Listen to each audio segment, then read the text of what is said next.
За энэ нийтийн барилгыг 40 тэрбум төгрөгөөр худалдаж авна гэж оруулж ирж байгаа юм.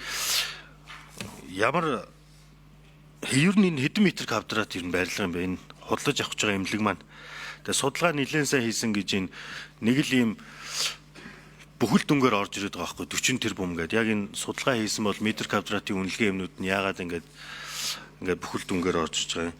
За тэгээд энэ эмнэлгийг бид нар худалдаж авлаа гэж бодоход за яг барилга нь ингээд болчлоо гэхэд цаашдаа бас тоног төхөөрөмж ер нь хэдийн хэмжээний хөрөнгө оруулалт шаардлагатай вэ гэсэн хоёр асуултыг асууя.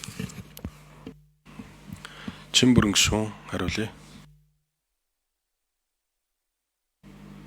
За тухайн үеийн Баянзүрх дүүргийн эрүүл мэндийн газраас хийсэн судалгаагаар ойролцоогоор 1 метр квадрат нь 3.5 сая төгрөгөд бүтгээр. За дээр нь бол 5 тэрбум төгрөг тоног төхөөрөмж тавилга эд хогшил гэд нэмээд ингээд 40 тэрбумдаа болчихно л гэсэн ийм тооцоо гаргаж өгч ирсэн.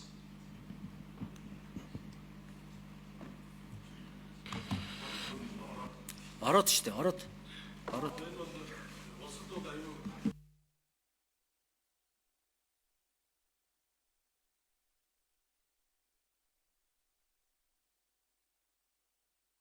За сангийн яам 9 номер.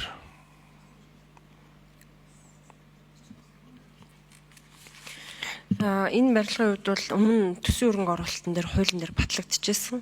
Тэгээд тодтголын хүрээнд гэрээ байгуулагдаж амжаагүй учраас хасагдаж байсан туслаар хэмжээ байна. Дүн яг энэ дүнгээрээ байсан.